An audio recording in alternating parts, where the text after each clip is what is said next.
আসসালামু আলাইকুম, আশা করি সবাই ভালো আছেন। আমি এখান থেকে একটা ডাউনে ট্রেড নেওয়ার কথা ভাবতেছিলাম।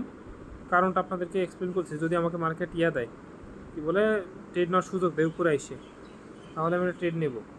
আর না হলে দেখি এরপরে এই ক্যান্ডেলের সাইকোলজি বুঝে তারপরে পরবর্তী ক্যান্ডেলে আমরা ট্রেড নেব। এই 15 সেকেন্ডও যদি উপরে আসে, না, এটা দিবে না আমাদেরকে।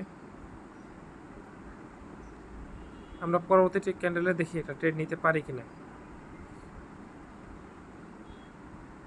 মার্কেটের টার্গেট কিন্তু নিচে।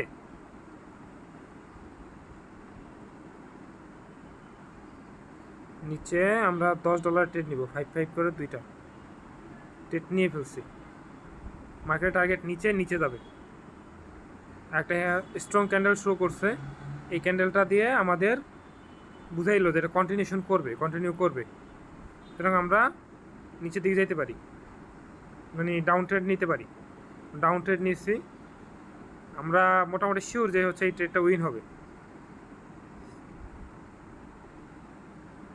দেখা যাক কী হয়।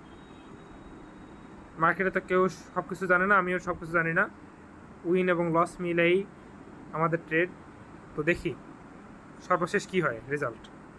মার্কেটের ক্যান্ডেলটা শেষ হোক, আমি আবার আসতেছি। দেখেন, মার্কেটটা কিন্তু অনেক উপরে চলে গেছিলো, ভাবছিলাম লসই হয়ে যাবে, কিন্তু না, নিচে চলে আসছে। সেলার্স প্রেশার এত বেশি, উপর থেকে এত সেলার্স। আমি এখানে আরেকটা ট্রেড নেব না, একটু এই জায়গাতে কনফিউশন আছে। যাই হোক, এই ট্রেডটা উইন হয়েছে, এইটার জন্যই ভিডিওটা করা। যে হচ্ছে ট্রেন্ড যে জায়গায় আমাদের প্রেশার বেশি, এই জিনিসটা লক্ষ্য রাখতে হবে, ট্রেন্ড এবং প্রেশার। আচ্ছা, এই পর্যন্তই। আসসালামু আলাইকুম।